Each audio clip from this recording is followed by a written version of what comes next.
নমস্কাৰ, মই art and craft designer Pranavi Baruah. এই যে বাটাৰফ্লাইটো দেখিছে, এইটো মই মিক্স পাটৰ মেখেলা চাদৰযোৰত এপ্লিক কৰিলোঁ। আৰু এপ্লিক কৰাৰ আৰম্ভণিৰ পৰা শেষলৈকে আজি বাৰু মই সকলোখিনি আপোনালোকক কৈ যাম, কাৰণ মোৰ বাটাৰফ্লাই ডিজাইনটো শেষ হ'বৰ হৈছে আৰু মই আজি কৰিছোঁ চতুৰ্থটো ষ্টেপ। আৰু সেয়ে চাওক, প্ৰথমতে এই যে 3D আউটলাইনাৰ ৰেড কালাৰটো লৈ পেলাই মই যে এই হালধীয়াখিনিত এনেকৈ যে কৰি গৈছোঁ, এইটো হৈছে মেচিন এম্ব্ৰইডাৰীৰ এটা এম্ব্ৰইডাৰী। নামটো খুব সম্ভৱ কালিবালি, ময়ো ইমান ভালকৈ নাজানো বাৰু, তথাপিও মই কৈছোঁ আপোনালোকক। সেই ডিজাইনটোৱে মই ইয়াতে আউটলাইনাৰটোৰে কৰি দিছোঁ, দেখিবলৈ ভাল হোৱাৰ কাৰণে। বেছিকৈ খালী হৈ থাকিলে যিহেতু ভাল নালাগে, এনেকৈ আমি ফিল আপ কৰিব পাৰোঁ। এয়া কাপোৰখন বহুতে মোক সুধি আছিলে মই কি কাপোৰ ব্যৱহাৰ কৰিছোঁ। মেখেলা চাদৰযোৰ হৈছে মিক্স পাটৰ, আৰু যিখন মই এপ্লিক কৰি লগাইছোঁ সেই কাপোৰখন হৈছে কটন। আৰু এপ্লিক কৰা কাপোৰখনৰ ৰংটো হৈছে হালধীয়া। আৰু মই যে এপ্লিকটো কেনেকৈ কাটিছোঁ, কি কৰিছোঁ, এনেকৈ বহুতে সুধি আছিলে। তাৰে ভিডিঅ' মোৰ ইউটিউব চেনেলত দিয়া আছে, আপোনালোকে চালে ইউটিউব চেনেলত ধৰিব পাৰিব। লগতে মই এতিয়া যিটো কালিবালি কৰি আছোঁ, এইখিনি কিন্তু মই খুব সহজতেই কৰিব পৰা যায় কাৰণে কৰিছোঁ। আপোনালোকে ইয়াত হয়তো বেলেগো কৰিব পাৰিব।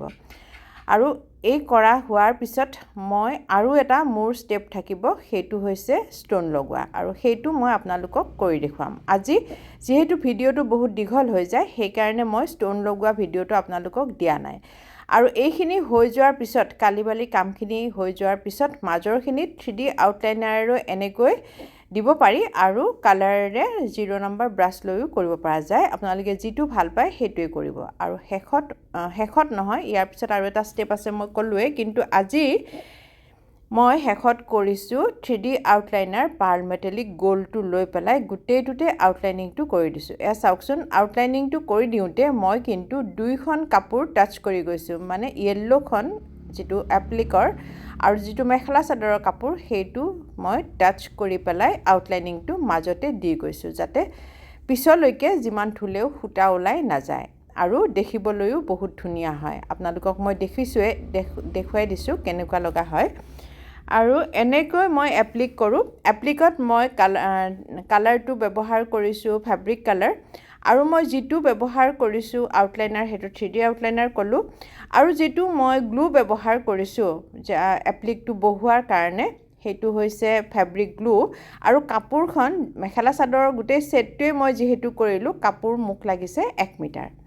কটন কাপোৰ যিটো য়েল্ল' কালাৰ লৈছোঁ, সেইটো মোক লাগিছে 1 মিটাৰ। এতিয়া গোটেইখিনি আপোনালোকক কৈ দিলোঁ। আৰু ইয়াৰ পিছত আপোনালোকৰ যদি কিবা জানিবলগীয়া থাকে, আপোনালোকে মোৰ ইউটিউব চেনেল প্ৰণৱী বৰুৱাত চাৰ্চ কৰি চালে দেখিবলৈ পাব।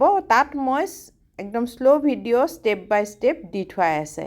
মোৰ ফেচবুকত পেজতহে মই কিছুমান ভিডিঅ' দিয়া যায় আৰু কিছুমান মোৰ দিয়া নাযায়। সেইকাৰণে মই আপোনালোকক ক'লোঁ, যিসকল আগ্ৰহী আপোনালোকে মোৰ ইউটিউব চেনেলত চাব, গোটেই বস্তুখিনি আপোনালোকে ধুনীয়াকৈ শিকি ল'ব পাৰিব। আৰু এয়া চাওক, মোৰ সম্পূৰ্ণ হৈছে আউটলাইনিঙৰ কাম। আউটলাইনিংটো দিয়াৰ পিছত মই ষ্ট'নৰ কাম কৰিম। যিখিনি মই ষ্ট'ন লগাইছোঁ, গ্লাছ লগাইছোঁ, সেইখিনি কাম কৰিম। তাৰো ভিডিঅ' নিশ্চয় আপোনালোকক মই দিম। আৰু আজি মই যিখিনি কৰিছোঁ, শেষৰখিনি মই আপোনালোকক এতিয়া দেখুৱাই আছোঁ। খুব কম সময়ৰ ভিতৰত হৈ যায়, দেখিবলৈ বহুত বেছি ধুনীয়া হয়। আমি এপ্লিকটো এনেকৈ বেলেগ বেলেগ ডিজাইনত নিজে কাটিং কৰিও লগাব পাৰোঁ। সেয়েহে মই আপোনালোকক দিছোঁ। আৰু যিহেতু বহুতেই এপ্লিকৰ কাম বৰ্তমান কৰি আছে, কিন্তু বেছি সংখ্যক মানুহে কিন্তু কিনা যিটো এপ্লিক ফ্লাৱাৰ লেছ, সেয়াহে কৰি আছে। আৰু মই সেইটো সেনেকৈ কৰা নাই, এবাৰেই কৰিছিলোঁ, ভিডিঅ' বনাই আপোনালোকক দিছোঁ সেইটো। কিন্তু মোৰ বেছি ভাল লাগে, নিজে যিটো মই নিজৰ হাতেৰে যিটো এপ্লিক বনাওঁ, সেইটো মোৰ আটাইতকৈ বেছি ভাল লাগে। সেয়ে মই আপোনালোকক কৰি দেখুৱালোঁ। যদি আপোনালোকৰ ভাল লাগিছে, তেনেহ'লে নিশ্চয় আপোনালোকে শ্বেয়াৰ কৰিব। আৰু যদি এই ভিডিঅ'টো ভাল লাগিছে, এনেকুৱা ধৰণৰ বেলেগ বেলেগ ভিডিঅ'বিলাক পাই থাকিবৰ কাৰণে আপোনালোক যিসকলে নতুনকৈ চাই আছে, যদি ফেচবুকত চাই আছে, ফেচবুক পেজটো ফ'ল' কৰি দিব। আৰু ইউটিউবত যদি চাই আছে, ইউটিউব চেনেলটো ছাবস্ক্ৰাইব কৰি দিব। আজিলৈ ইমানেই, ধন্যবাদ।